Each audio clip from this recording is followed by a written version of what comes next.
Hello, this is Rob Polenick from C3 Method. I'm here today at Fitness Factory of Charlotte. I'm going to be taking you through a shoulder and arm workout. When we train the shoulders, the fancy word for those are deltoids. There's actually three parts to our deltoids. There's a rear, a middle, and a front portion. When we're thinking about shoulder growth, specifically viewed from the front, meaning I want to get my shoulders to look wider, we want to train the middle and the rear delt. The rear delt actually does add to shoulder width. Often people think it's only the mid delt, but the rear delt does add to shoulder width. And then whenever you turn to the side, if you have a well-developed rear delt, it improves your posture. You just look taller, the shoulder looks fuller. It gets rid of that kind of slumped over look. So the rear delt is actually where we want to start. We're going to focus on the rear delt, then the middle delt, and then the front delt. And the front delt is usually best addressed in overhead presses. We often tend to train the front delt when we're doing chest presses, overhead presses. So we'll get to those eventually, but they're often more trained than the middle and rear delt if people don't make a mindful effort to actually address the middle and rear delt. What I'm holding this whole time I've been talking is a wrist cuff. This is just a cheap wrist cuff you can get off Amazon. If your gym has one, that's awesome. However, they can get kind of nasty if people sweat in them. So I actually bring one from my home gym. And this is just a wrist cuff I bought on Amazon, super cheap. You want to make a fist and then put the cuff around your fist and tighten it down to your fist. What this does is now I can slide my hand in and out so I can switch sides, but it's still secure enough that I feel stable when I'm doing my movements. I'm here with a cable station, and this is actually where I'm going to start. I'm going to be doing single arm reverse flies. So I have the cuff on the back of my wrist where the bend of the wrist is. I'm going to then clip it into the machine, and I want to step away enough that the arm is being pulled across the front of my body. And then I gather tension by stepping just far enough now that the weight stack is released, so the weights are up in the air, but my shoulder is fully stretched under that weight load. Now I can use whatever I do with my other hand. I tend to kind of put it on my belly, and then I'm going to just pull the cable through the wrist cuff out to the side. So this is a one-arm reverse fly, and what's awesome about this variation is that when the muscle is most stretched in this position, it is fully loaded. And then as I squeeze to contract the muscle, it can stay loaded. If I turn too far away from the weight stack, there's actually very little tension now because the cable's too close to my body. So I want to be standing perpendicular, or what's actually a little bit better is to turn ever so slightly towards the weight stack. So there's still tension here, but there's still tension in the contracted position as well. So for this, I usually do a couple warm-up sets of around 20 reps, and then I'll get progressively heavier, usually aiming for somewhere between 6 to 14 reps on my heaviest sets. I got through my warm-up sets, so now I'll show you what a working set would look like.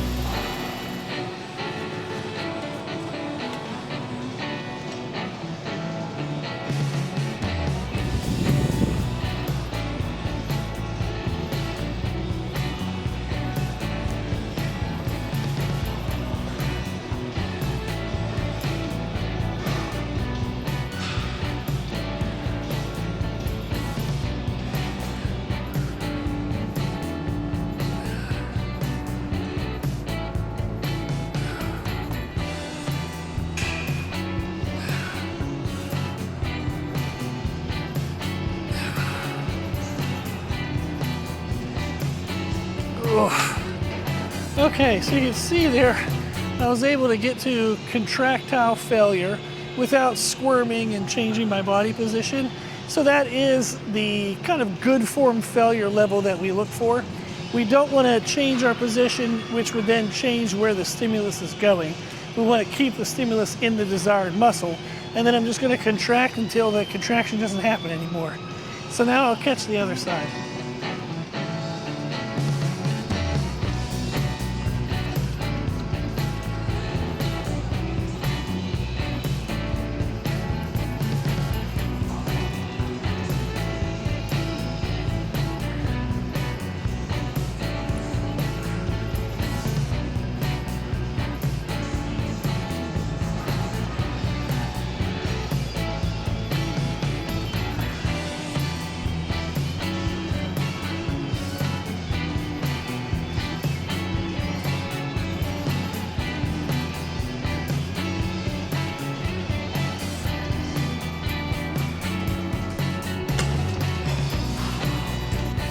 So that was a great exercise to target our rear delts. We can now move into targeting our middle delts. I actually stay on the pulley station with the cuff. However, I'm going to lower the pulley a little bit. I like to lower it to about my belly button height. And then what this is going to do is it's now going to change the angle in which we perform a very similar movement, but this better targets our mid delt. So what I'll do is I'll put my hand back in the cuff, and instead of now lifting where I was lifting kind of across my body, parallel with the floor, I'm going to be moving from where my wrist is down by my hip, and I'm going to be raising out to the side.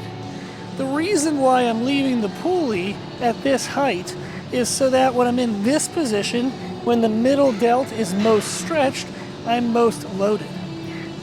If I were to pull this all the way down to the bottom, it would mimic similar to a dumbbell in that in the bottom position I have some load, but as I go to the top, it's maximally loaded.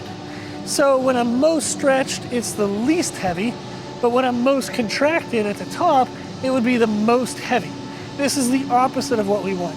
We actually want the muscle to be most loaded when it's most stretched. So again, I'll lift the pulley up, and around hip, around belly button height, somewhere in there is good. So let me move that up one more. And you can do a set or two, kind of see how it feels and then make an adjustment. But this position now this is most loaded when it's most stretched, and then when I lift out to the side, it's definitely still loaded. But it has that better balance of being maximally loaded when I'm max stretched, and then still loaded when it's shortened. So this, as you can tell by my voice, is pretty hard. And it's a very effective way to do a lateral raise where you really isolate that mid delt and get that nice heavy loading in the most stretched position. I was able to get through my warm-up sets. It went pretty quickly. It was actually basically just one set on each arm just to test the weight. And I actually like this weight, so I'm going to go into my working sets. So I'll show you what a working set looks like.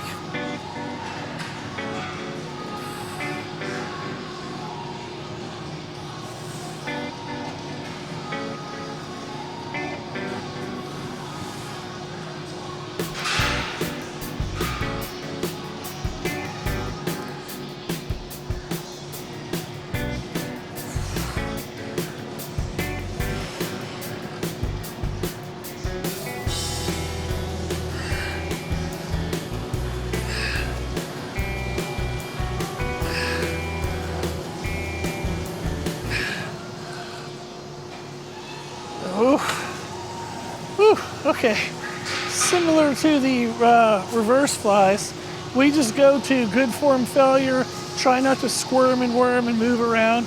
You want to actually let the muscle die. The point of challenging the muscles with these exercises is to give the body a feeling that the strength of the current muscle, the size of the current muscle isn't enough. So we actually want to allow the feeling of failure, as that promotes the body to make the adaptations that we're looking for. So I'll now catch the other side.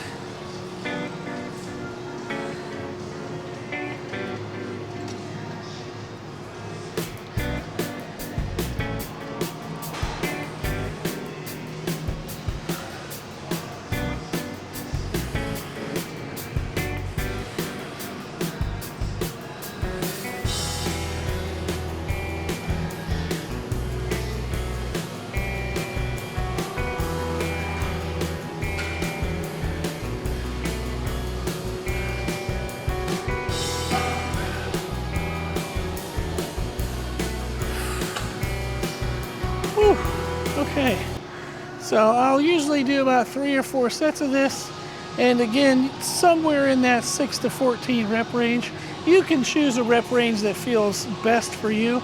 Sometimes with small isolated movements, in order to ensure your technique stays crisp, people will sometimes do higher reps, say 14 to 20 reps. However, once you learn the movement, I like that little bit of a heavier range, that 6 to 14, to really stress and challenge the muscle in a way that feels like it's a kind of like a tension on the tissues rather than just a burn or a pump.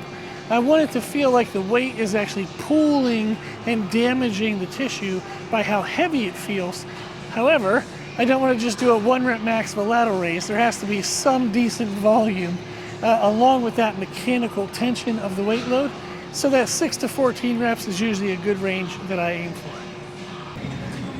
For the rear and middle delts, I'll usually do somewhere between 4 to 8 working sets. It depends on the frequency in which I'm training those muscles. For today's workout, I want to take advantage of being at an awesome gym with all the amazing equipment they have. So I'm going to be doing some extra sets. I'm going to use the Arsenal lateral raise machine they have here. I really like this as a variation to dumbbell raises. With the machine, there's more constant tension throughout the full range of motion. So there's tension at the start of the movement as equal to at the top. So this is a really good strength curve, is what they often refer to it as, is how hard it feels at different parts of the range of motion. This is a balanced strength curve compared to dumbbells. So when I have access to something like this, I'm definitely going to use it. What's interesting though on this machine is if you grab the handles and just pull them open, it starts where the handles are already actually pretty wide. So my hands are actually outside of my hips whenever the tension starts. So what I like to do is I actually move the handles over. I'm going to load into one of the arms, drop this handle and push out. So now my knuckles are actually touching together and there's tension all the way here at this bottom position. So when I raise out, I now actually can get all the way back into the center while still having tension. So this is a little bit of a hack on how to use the handles on lateral raise machines to get an increased range of motion. So when the muscle is most stretched here at the bottom, I'm still loaded with the weight. And as we talked about, the most stretched position is the most advantageous to have be heavy because it creates that most mechanical tension on the muscle. Then when you want to get out of it, you just kind of slide everything over to the left or the right, and then it settles in. So that's a little bit of a hack on use these handles. And I'm going to go ahead and catch a couple sets on this just to give the middle delts a little bit of extra work.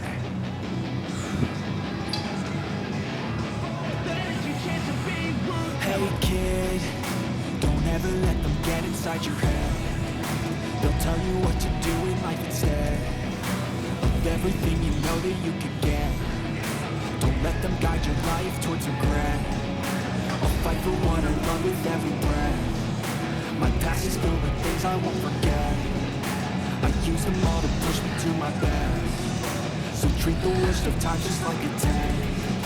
If only I could go back in time, I'd tell myself that everything will end up alright. Just push yourself, test yourself, figure out what you like, and find your limits, don't be rigid, always work towards a prime. Surround yourself with. So now that we've finished up the rear delts and middle delts, it's time to move on to the front. So typically these are going to be addressed with an overhead press. You can definitely do like front raises with dumbbells or cables, but the overhead press allows you to usually lift heavier weight, which gives you more of that mechanical tension, that muscle stress with the weight just pulling on the tissues. And it's actually a great way to lead into our tricep work. So if we're doing shoulders and arms, it's going to be shoulders, biceps, and triceps. If we do an overhead press, it works the front shoulder, but it also works the triceps as well. So I'll use this as a lead in into my tricep work. So we did rear delts, middle delts. This is going to be front delts leading into triceps. When we're doing overhead presses, it's helpful for us to remember two things.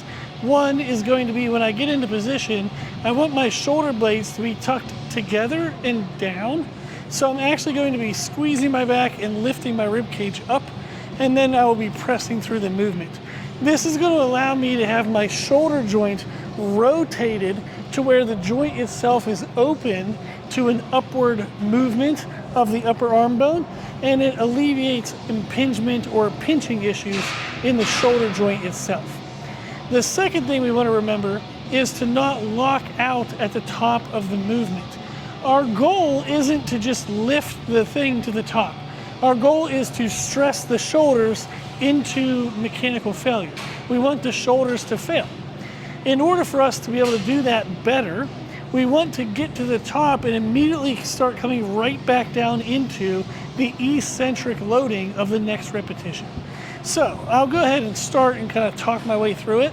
So my shoulder blades are together and down. I'm going to push to the top and then immediately start coming back down. And what this does is this now keeps the tension on the front of the shoulder. If I were to go to the top and stop, it's now loaded through my joints. Like I can sit here and talk to you, I can actually just hold this with one arm. So it's no longer in the muscles, it's being pressed down through the joints. This would allow our muscles time to relax, and we don't want that. We want our muscles to feel stressed. So in this motion, I want to control the speed on the way down, get a good stretch, push to the top, and immediately start coming back down into the next repetition. This will make you feel weaker, but again, our goal isn't to move the most weight. Our goal isn't to perform the most reps with the most weight. Our goal is to stress the front of the shoulder muscle. By maintaining constant tension, we're going to ensure that we get maximal stress. Awesome. So we want to remember those two things when we're performing overhead presses. I've done a few warm-up sets, so now I'll get into one of my working sets. One of the other things I'll modify when I'm going through a working set is my rep tempo. I know that my target range for today is 6 to 14. Again, that's a nice balance of good enough volume for muscle growth and development, but also heavy enough to get that mechanical tension, so 6 to 14. If I start into this set and it feels a little lighter than what I maybe anticipated, I'll actually slow down my rep speed so that way I can still fully fatigue the muscle under the lighter weight load. And that's helpful if the weight is really close to what we needed. So rather than just ending the set and then putting on more weight, getting back in, I can just go a little slower and get some stress out of that set. If the weight is too heavy, I can move a little bit faster through the concentric, the contraction portion, but still control the eccentric. The eccentric portion is when we accrue the most muscle stress. So controlling the eccentric is very helpful and important. If I need to be a little faster through the concentric phase, that's actually okay, as long as it's loading into a nice controlled eccentric.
Okay, so you can see as the set progressed, I went a little faster through the concentric portion, but then slowed the eccentric portion down. So that was a really good stretch and stress on the shoulders. I'll now go ahead and catch a couple more sets, and then that'll be good for this exercise.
So we were able to finish off the shoulders. We did the rear, the middle, and the front shoulders, and we used the overhead press to lead into our tricep work. I'm sitting here on a tricep dip machine. When I move into triceps, what I like to focus on first is getting a pump in the muscle. If I can get the muscle feeling pumped, then in my second movement, I do something that stretches the muscle. This allows us to get greater muscular stress, and it lessens the weight we need on the movements, which can actually reduce joint and connective tissue stress. For this machine, I am facing backwards. I'm doing this on purpose. The arc on the machine actually goes down and kind of into the machine. When you face towards it, I feel like it kind of forces your shoulders up into your neck.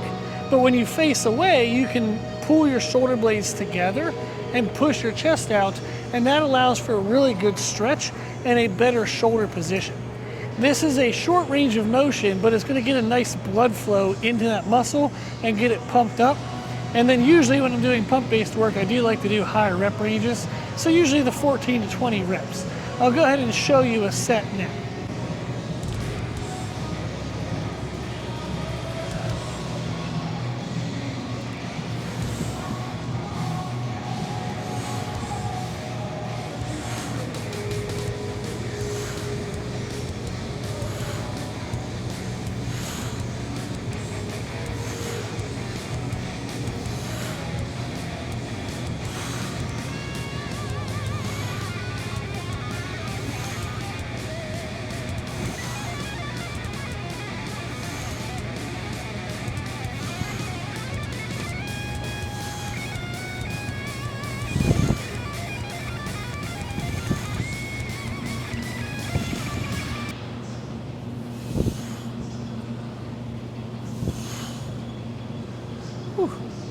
Okay, so on that you can see, just like the overhead presses, I didn't lock out at the bottom. I kept a nice consistent tension. And what's nice on this machine is there's actually a seat belt. So if this is starting to lift me up, I can actually buckle in. And then also you can just do regular dips if you wanted. The reason why I like this machine is at a heavy body weight, it allows you to load more slowly into the top end weight. If you start with your body weight, you're just starting with your body weight. And that can be aggressive if you just want to get some pump work or get a warm up. And then also this offers that flat grip. Rather than a neutral, I can do a flat, and that just gives me a little bit more variation to the movement. But that'll be our first tricep exercise, is something that gets a nice pump into the muscle, and then we'll be moving into a loaded stretch movement.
So we just pumped up the triceps. Now we're going to get into a loaded stretch movement. This is typically going to be best with something that's overhead or where the upper arm bone is away from the side of the body. I'm going to be doing some dumbbell skull crushers with a little bit of an incline. This gym has amazing equipment, so I would like to just keep using all the fun machines. But I do want to show something with free weights, so that way it's more relatable to anybody if they're training at a home gym or somewhere where they might not have all of these specialty machines. With skull crushers, what I'm going to do is I have the dumbbells, and I'm going to be putting my hand at the bottom of the dumbbell handle, so the pinky is actually touching the head of the dumbbell. And then when I lay back into position, it's going to be that the pinky side of my hand is the highest towards the ceiling. So you can think of it as like sitting like this. What that does is it alleviates how much I have to grip and use my forearm. If I just let the weight kind of settle into the back of my hand, I can relax my grip a little bit and focus more on my tricep. With this movement, again, I want to avoid locking out at the top. I want to get to the top, flex the muscle, but go right back into the next eccentric. So I'll show you a set and talk through it a little bit, and then we'll get a little bit heavier weights and do a real working set. Okay, so I get into position.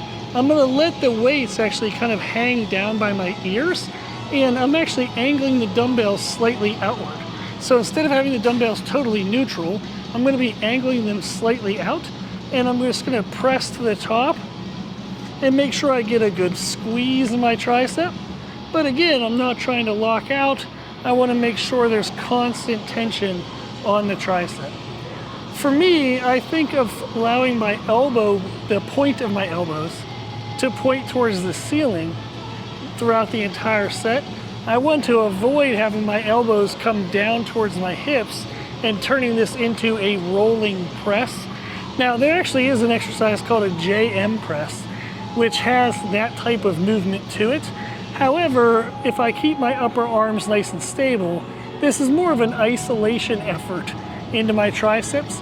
If we were to do a rolling tricep or a JM press, where I would allow the upper arm to move like this, that is more for like pressing power and strength. So instead, I want to stay nice and controlled and just let the tricep struggle in its isolation, not allow other muscles to help it out. So this is a dumbbell skull crusher on a slight incline with good control.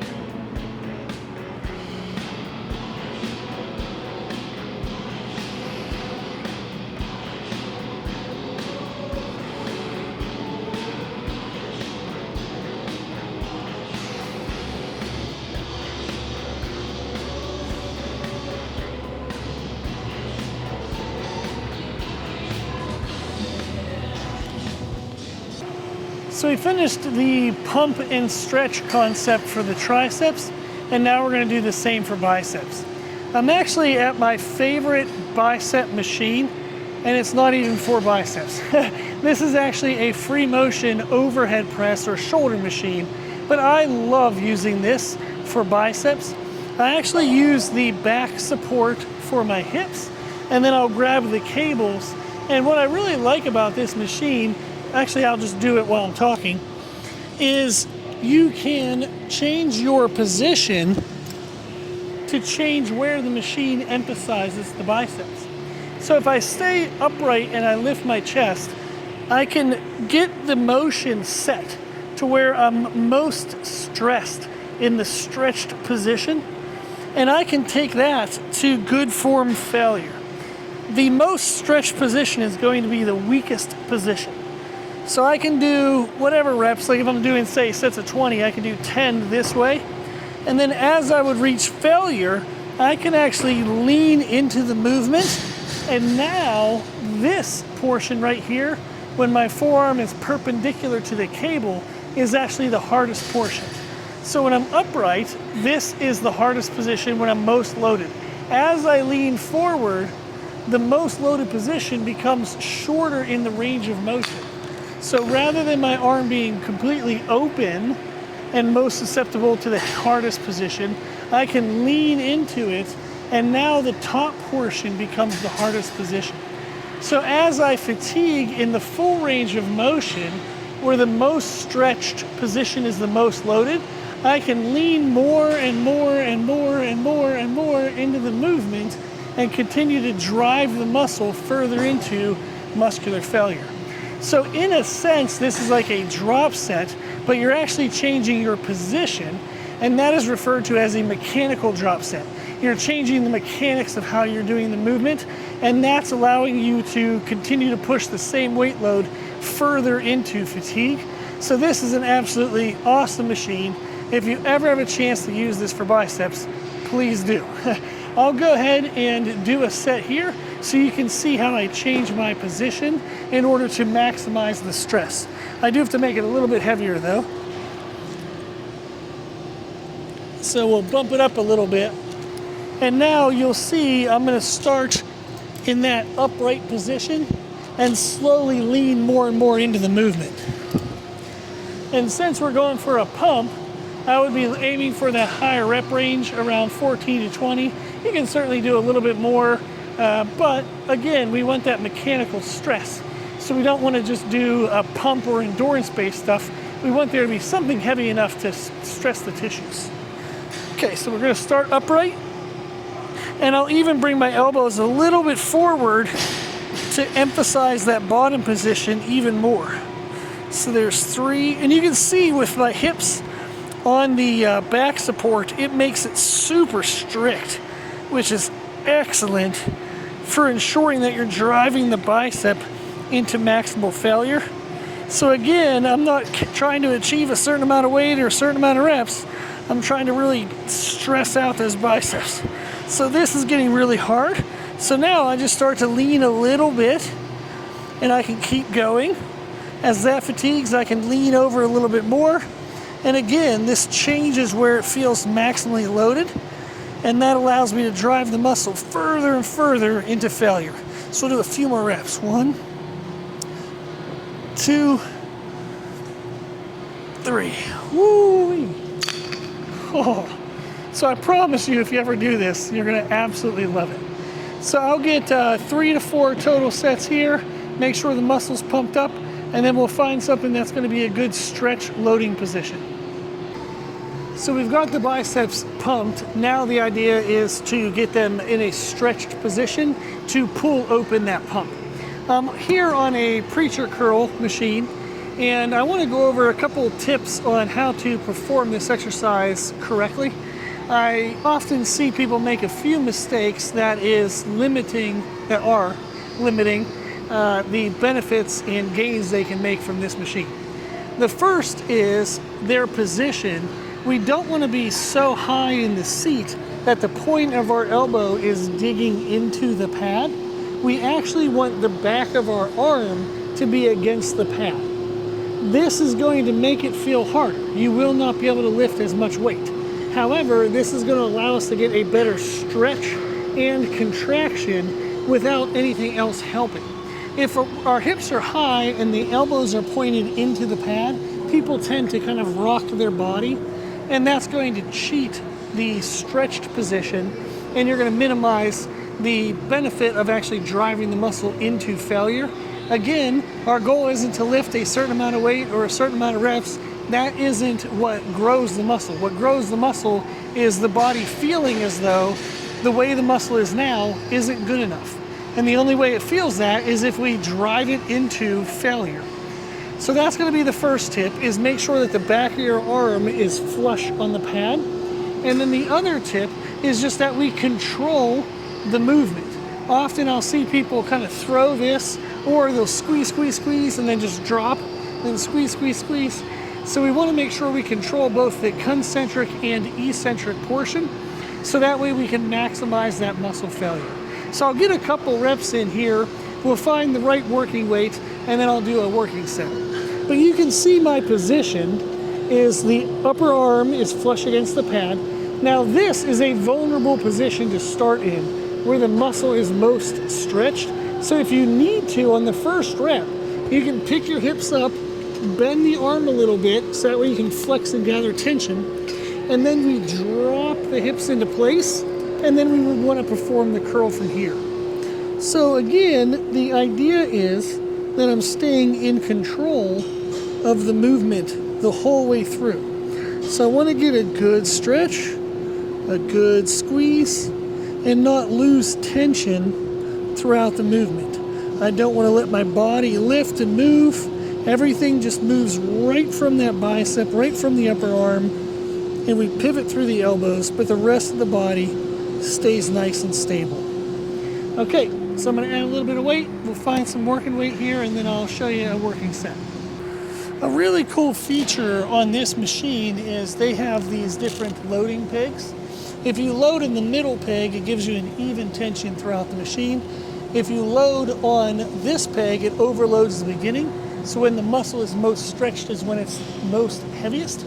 But if you load on this peg, it's actually the heaviest when you're most contracted. And that's the one we want. So if you have an option here, we want to actually blend the weight between the middle and the bottom peg, because that gives us heavy tension at the extension when our muscle's most stretched, but it's not so heavy in this weak position that that's the limiter. As we shorten the muscle and we feel a little stronger, it can actually get a little heavier, so that way we maximize the muscular stretch that's available to us. So this is that strength curve concept, is if I'm weakest here, strongest here, I want the weight to feel a little bit lighter here, but a little bit heavier here. So what I'll do is I'm going to put a 25 here in the middle. Let me grab another weight here for the end.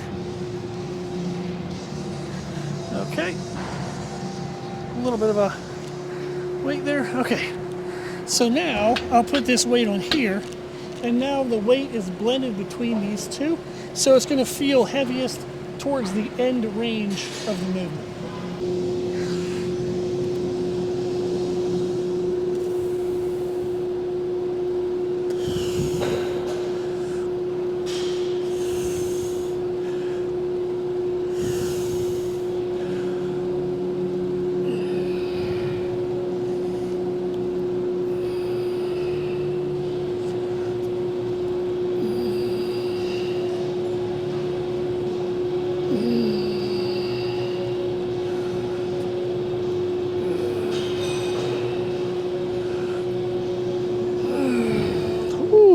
Okay, so we finished everything up. So this was shoulders and arms. We do rear delts, middle delts, and then front delts. And we typically, like I said, would do an overhead press for the front delts. That leads into triceps. For both triceps and biceps, we want to do something that pumps the muscle and then something that stretches the pump. That is a really good overall system. You can play with the number of working sets, whether you want to get all the working sets for a muscle group in one exercise or you want to split it across 2 exercises. But overall, this would be a great format to follow that allows you to ensure that you get everything you need addressed and it's in a good flow and sequence given the muscles that we're trying to target for the day. Okay, hopefully it was fun. If you give the workout a try, I hope you enjoy it. If you have any questions, put them in the comment section below. And thank you for watching.